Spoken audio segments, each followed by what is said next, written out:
while trying to do what they love to do, Mm-hmm. which we shouldn't have to do that, Mm-hmm. especially when we're representing, when the country or an organization wants you to represent them. They should be treating you fairly, Mm-hmm. like everyone else, Mm-hmm. and in turn, they should be getting a good product or, represented Right, well on the right. field as well. Absolutely. So it's amazing how it still goes on Mhm. in 2022, In right? We were talking about 2022. 1968. Mhm. 2022 is still going on, Mhm. and that's the amazing part about it, that, people talk about ownership and things that we need to do to change it, but it's not only ownership on our Mhm. perspective, because that's almost to me like bullying. We really need to change the hearts Mhm. of the up and coming teenagers, Mhm. because me personally, I don't think we're going to change the mindset of that older group, That generation, right? the good old boys. The good old club. boys. You're not going to do that. Well, let me ask you this. When we're talking about, because this show is full of layers, right? Oh, And we're going to yes. go to every sport and have a conversation about the racism that they are up under. When you think about the United States as a whole, as a country, and the racism that people of color, black and brown people, experience. Recently we saw that there was a hate crime bill for the Asian community, right? And we also see that there are a lot of athletes within the Asian culture, community, right? And so I remember reading a story a few weeks ago about a young man, African American, who was playing basketball, and he won the championship, and they start chanting the N-word towards him. Yes. And I was just speechless, because here again, I know it exists, but he just won on behalf of your country. Exactly. You know what I'm saying? And they were playing another country. Another team that represented their ethnicity. But he just won on, and you guys are disrespecting him. And so I remember you talking about your career in soccer. And I told you, that I had saw where they had threw banana pills at the athletes, at the soccer players, and how shocked I was. Yeah. And you they was do like a monkey chant. And they would do a monkey chant when the African American or players of color touched the ball, or when they came to celebrate, they would do a monkey chant. They would throw banana peels at them. I've heard stories where they would tell athletes, and we're talking about recent, within the last 10 years, they would tell players of color not to go out after the game. So after you guys played, you were encouraged to stay in. You were encouraged to stay in because they could not ensure your safety because they didn't like African Americans in that part of the world. It was huge in Russia, as we can see. Putin is who he is. Very huge in different parts of Europe. So they would encourage him. Just don't go out. Shout out to Malcolm Delaney, who's currently playing in Italy, who goes and travels abroad all through Europe, and he's very well traveled, and he's talked about some of the instances that he's had in regards to just communicating, wanting to communicate, wanting to get something to eat, wanting to do certain things. And those things can be very trying for a person of color in different parts of the world. And it's sad that this is still going on. Like we said, 1968, here we are. It reminds me of the sundown cities and towns and states.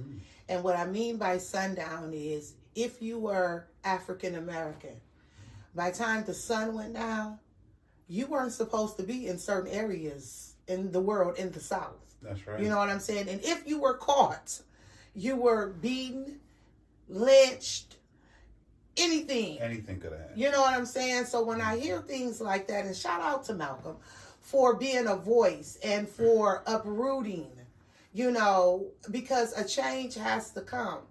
And how do we change it though, Derrick? How do we, as Black people who are gifted and talented Very on gifted. so many avenues. I mean, I don't think it's anything that our community isn't represented in when it comes to talents, when it comes to sports, when it comes to music, even in ballerina, even in the opera. Yes. You know, I mean, I'm just the symphony. I mean, we're just a gifted and talented people. And we have to be. We not only have to be gifted, we have to be above and beyond. We've heard people say that in regards to just regular jobs and, doing things to excel, to be seen, similar to yourself. You have to be above and beyond, where other people can just be slightly excellent. You have to be, exceptional, 10 times better to get the same recognition, right? For people to say, you are the greatest or things of that nature, Serena Williams. There's people that refuse to say she's the greatest female tennis player. And the way that she gets bullied. Constantly. Constantly. Remember when she went through the thing when she was making noise every time she struck the ball, and they said it was excessive. But everybody was doing it. But they chose to even say as a something little to her, girl, right? even as a little girl, after watch Phenomenal movie. Oh, Phenomenal I absolutely movie. love the movie. Absolutely. Will Smith did Everybody his should thing. see that. Everybody needs to see that movie. King Richard. Will Smith did his thing. He did his thing. But even as a little girl, being disqualified because of the beads in her hair. Mm-hmm. And it's like, that's and a part of the African American culture. Right. We as Black women, our moms, and even that comes from Africa. The braids and the beads, that's part of our culture. That is, absolutely. And for them to act, for that to happen, and it happens today. As a child, it happens today. Right. So I just read an article probably about a month ago of a child that went to school and they suspended him because they said his hair didn't fit the dress code. And that's happening in 2022. Right. And then we have to create bills where our hair is protected, and now only a few states have embraced that bill because our natural kinky curly is our natural kinky curly. It is what it is. Like, that's my hair. That doesn't affect my brain. That doesn't affect how my ability to perform, to work, nothing. To pass. What it does test. it distracts you. Right, because you don't understand. Right, it makes you feel uncomfortable. It makes you feel uncomfortable. Now, would you consider that to be microaggression? Absolutely. And that's what we're going through now, are these really small little things that, like we were saying before, that you have to be above and beyond, the little microaggressions that keep us down. So Brian Flores, that's microaggression, right? He came out and spoke about something that he knew because of the sequence of events, right? He knew that something was wrong. Let's talk about that, because that was something big. And this is the second time you done brought it up during our conversation. So let's talk about that now. Brian Flores. And the reason why I talk about Brian is because it takes courage. It does. For a man. We always have to show courage. We have to. We always have to.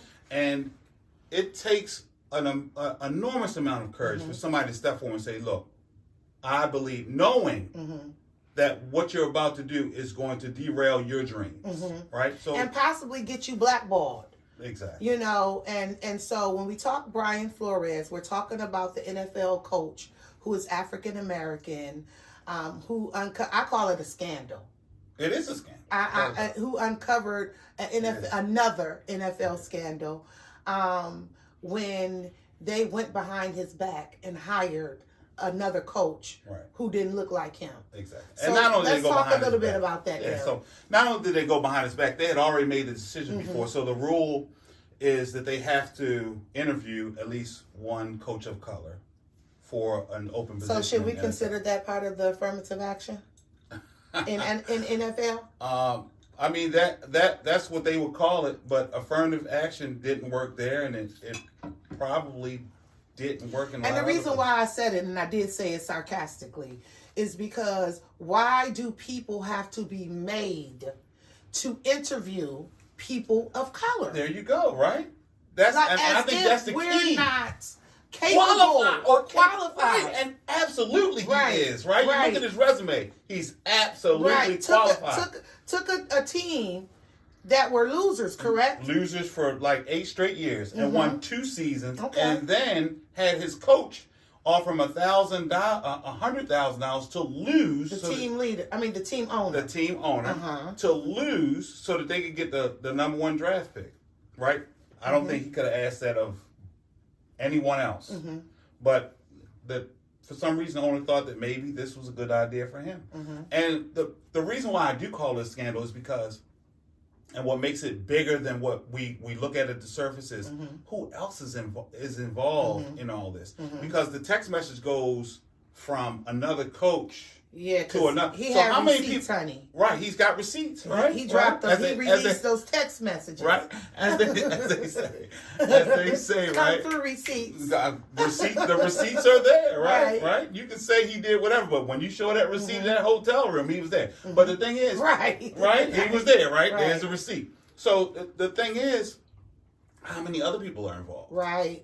How many other people have their hands in it? How many other people know about this system, this systematic way that they're keeping coaches down? You know, there is a network, right? A huge network of people, and the text message didn't come from someone in the organization he was interviewing for. It came from a whole nother coach, right? Who thought he got the job. Who thought he got the job. Congratulating him. Who heard, everything that's done in the dark comes to the light. Comes to light, right? So there was another instance with a coach, I can't remember his name, where he was saying some racial things in text messages back and forth, the Vegas coach, the Raiders coach, and people are saying, well, it's a string, it's a group.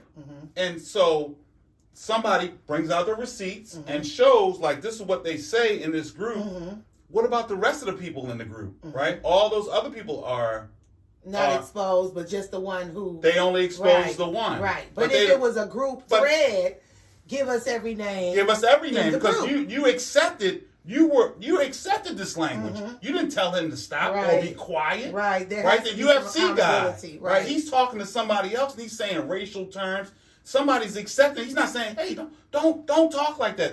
Don't say those things. Those are inappropriate words, inappropriate language." They're accepting this language and letting them go on and keep going. Right. They're not saying, "Hey, I don't like that," or, as we would say to a child, don't say that. Don't say that. That's inappropriate. Right. Or to anyone, a student, a teacher to a student. Absolutely. They're allowing that person, of course he's an adult, but you have to, just like we have to be courageous, so do you. And that's the thing. That's why it's so hard to change this, because it's so deep rooted. Right. It's so deep. And it's hidden. Yeah, and it's hidden. It's hidden. And they don't just come out and say, I'm a racist. No. They show you that they're racist by their actions. Yes. And so Brian Flores... Or inactions. Or inactions, absolutely. One or the other. Right. Brian Flores, he gets wind that they've already hired someone Already hired. And he hasn't even he hasn't left for his interview yet. And he gets wind of it. So imagine how you would feel. Absolutely. You're excited. You've told your family, I'm going to this interview. I'm really looking forward to it. And then you get a text message saying congratulations, and the person is not even really addressing you. They're thinking it's a whole different Brian. So the big joke amongst athletes is he should put in his phone Black Brian or White Brian, right? So he would have texted the right Brian, congratulations. But the thing about it is, as a black man trying to do what you love, and having to already proven yourself, by taking a losing team and putting them in a winning streak, and putting them in and working extra hard, because we have to work extra hard. We have to work double hard, right? Double hard to do the same things that other people do and enjoy the spoils that they enjoy. So it happens consistently. It's been happening since the beginning of time. The one thing that does benefit us is they have the need to win and to also provide for their viewership. Okay. Right? So let's look at it. Football is 70% of the football players in the NFL are African American. So they have to, in their mind, have some representation. Head coach. But because they're in control in regards to ownership and management, they can control the narrative as to how many. Right. How many do we allow? Right. They go into these private meetings that nobody knows. Owners go into these private meetings, and who knows what they're really talking about. But at some point in time, they have to be talking about, what we're going to do about this or what we're going to do about that. They have an absolute need to win. And that's why you see them always come back, especially when it comes to a national level, like the Olympics, right? Right. You want to put out your best athletes. Your best athletes. And fortunately right now, and unfortunately, they only have one African American coach, and that's the Steelers coach, correct? That's the Steelers coach. No, just hired head coach. I should say head coach. They just hired 2 more. Okay. Of color. Okay. One guy identifies as Hispanic. If you would have saw him, you'd probably think he was white. Then they hired another African American coach, and he actually did get a job. Brian did get a job as an assistant for the one head coach, which is the second, the Steelers coach. Okay. And when he's the second longest tenured football coach out there, but he has to win, right? And give him credit, he wins, because the issue with it is we've seen it in sports all the time. We don't have the benefit of not producing. Produce or be gone. That's it. Get cut. Get cut. That's it. Right. We've seen coaches sit around and be rehired, lose 2 seasons, get fired, be rehired the next year, lose and have a scandal and end up somewhere coaching again. But that's not the way we have to do it. We have to be crystal clear, like they say, LeBron James, where you have no scandals, no issues, and we've seen those injustices across the board. And we're going to get to LeBron James and the NBA. But I want to talk about Mike Vick and the experience that he went through because he was fighting dogs. He wasn't fighting dogs. Well, that's what they're saying. Well, that's what they said. Right. But because he was involved in dog fighting. Exactly. And so thank you for clearing me up on that, because I like to say things the right way.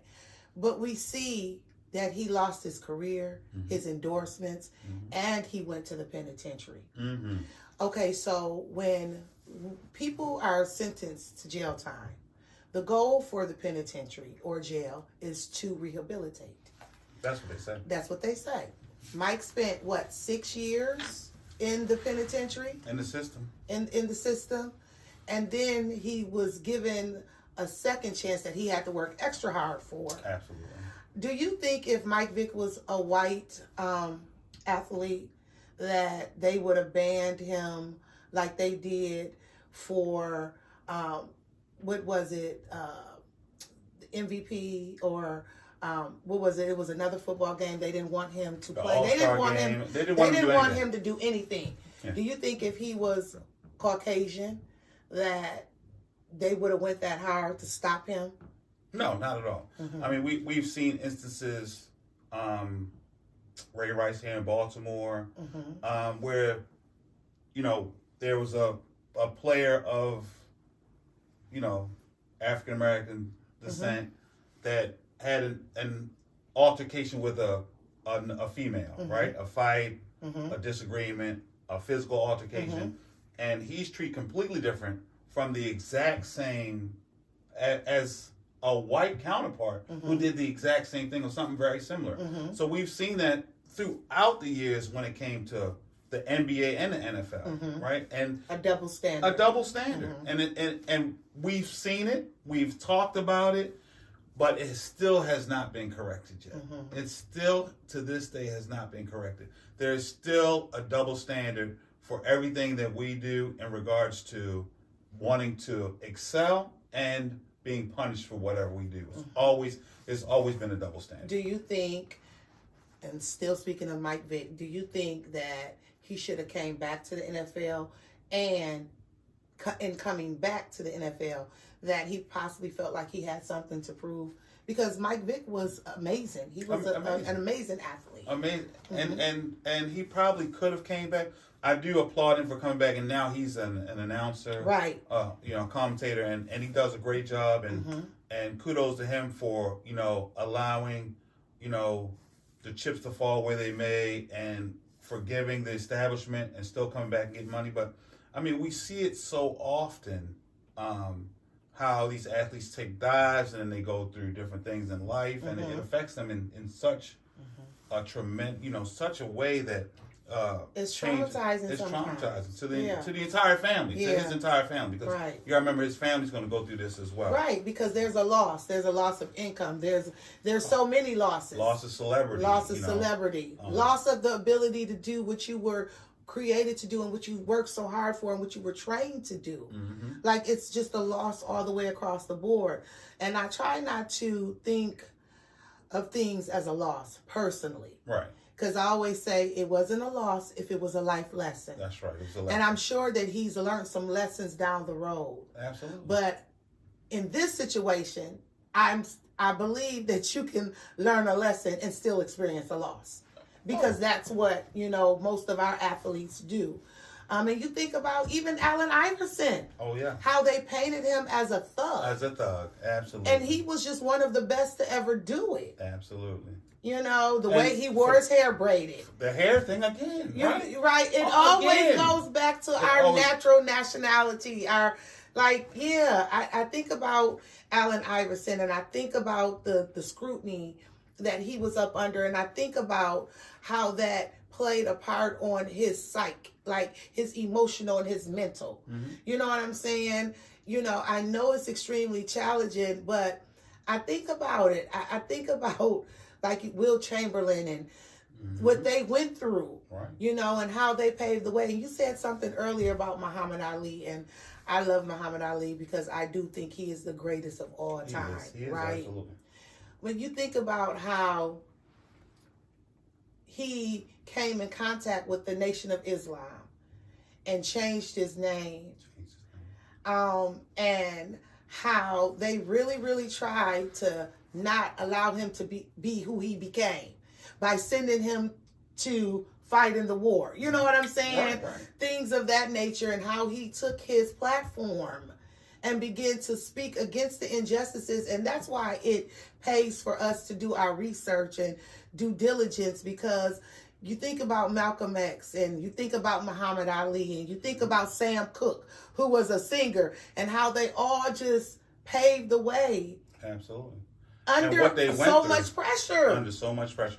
And hatred. So one of the biggest things in sports, when you get to a certain level, and what they really want you to do is forget about what you've done or who you were with in the past. So the key to Allen Iverson's situation and how they paint him as a thug is Allen decided that he was not going to leave the people that were his support group and the people that have always been down with him. He wasn't going to leave them behind. And they felt, shouldn't have and to. he shouldn't have to. He shouldn't have to, right? And he decided that those people have been with me, through all the rough times. I'm going to take them with me when I become successful.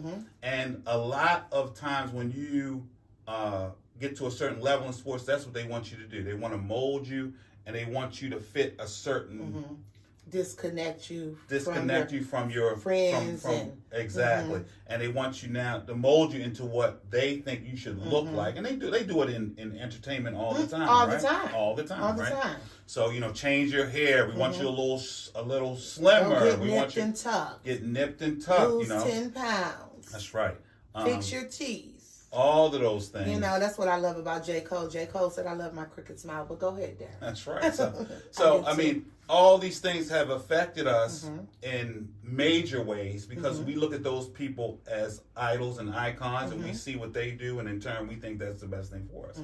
Where Allen Iverson is like, no, I'm still gonna wear my braids. I'm still gonna be with my people. Still gonna wear my baggy pants. Still gonna wear my baggy pants. My big jersey. I'm gonna be Allen. I'm gonna be Philly. Right. This is what Philly. But what I'm also gonna do is I'm gonna get on that court and perform. Right. I'm gonna do what I love to do. I'm gonna do my job. I'm gonna do my job. Right. So that shouldn't even be your concern.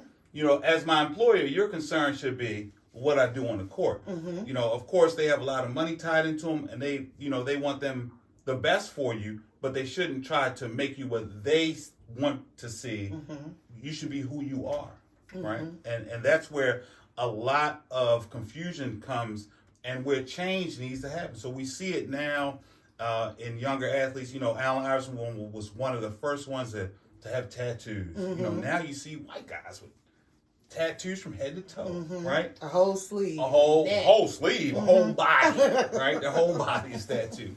So, you know, having gone through all that, it not only empowered other African American boys, but empowered everybody, right? To be themselves. Right, to be yourself. It became a movement. It became a movement. And that's the thing. So it takes a lot of courage to step out knowing you being the first, you're going to go through some things. Right. You're going to go through quite a few things being the first, right? And we've talked about Olympic athletes, baseball players, you know, people that break color barriers. Right.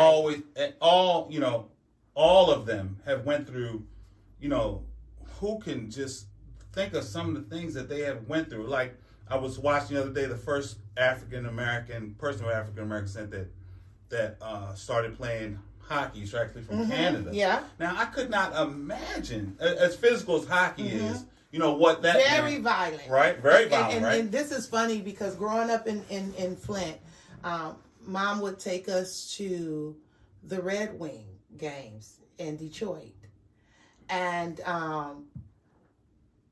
they would fight. You would see teeth. Like, I mean, it was like a brawl. Like, it's very physical. It's a whole brawl. Right? And I was a little girl, and I would be like, because it was so physical. But I never seen any black players growing up. Right. Now we have. Now we have a few. Right. Right? But the thing is, to break that barrier and to go through that and understand, you know, hey, you know, we're going here or there, and you might have to hear this or do that.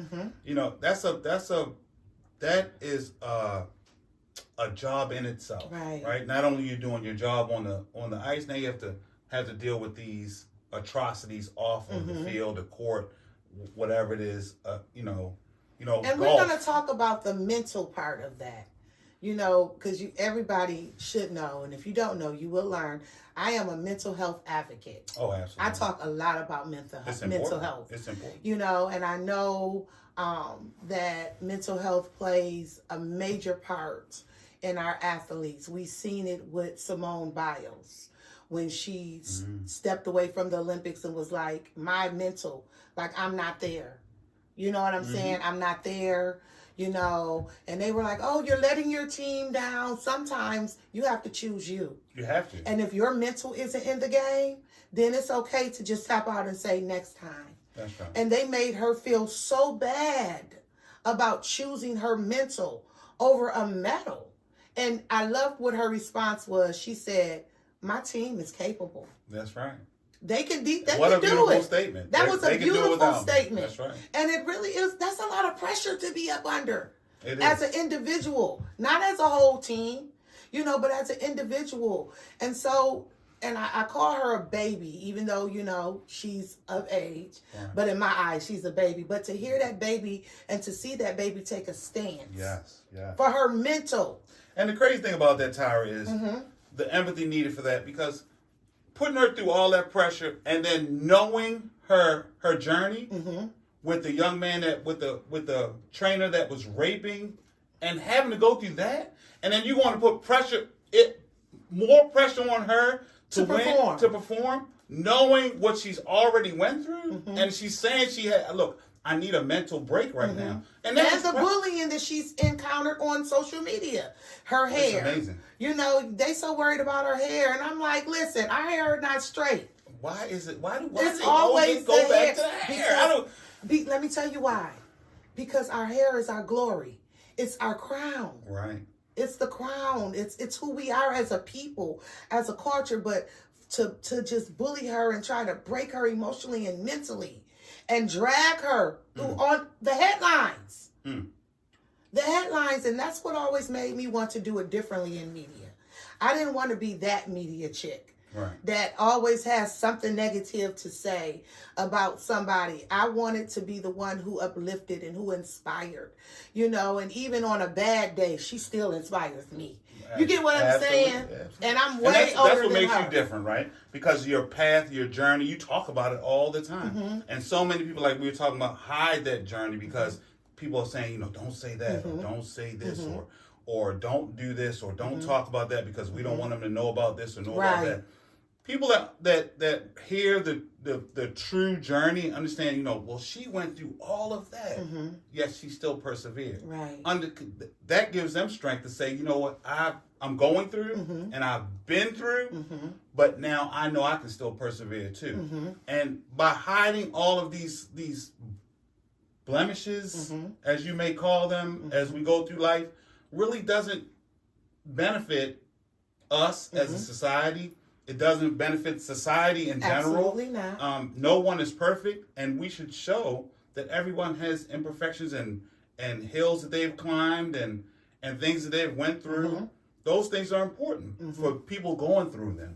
And Derrick, I want you to hold that thought, because listen, time is up, but this conversation is so good. You have to catch. You have to. Part 2, because we're going to do a part 2 to this. Because we need to figure out the solution. The solution. I want to thank you for tuning in to the Tyra Hill Show on today. Please do me a favor and connect with me on all social media outlets. The Tyra Hill Show on IG, Facebook, and Twitter. Make sure you check out my website, thetyrahillshow.com. Stay tuned for the next phase of this conversation. That's right. Part 2 of Black Athletes and Racism. Thanks for joining the conversation.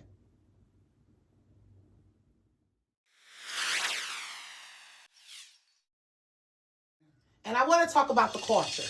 Okay. Because one of the things that frustrates me the most is when it comes to racism and racist people, they love our culture, but they hate us.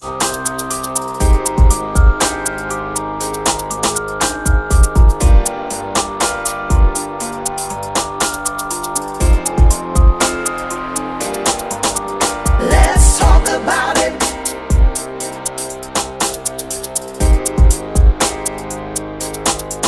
I want to talk about it.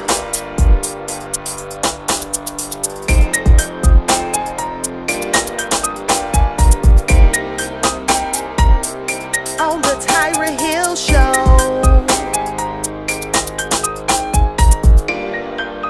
Let's talk about it. Tyra Hill Show.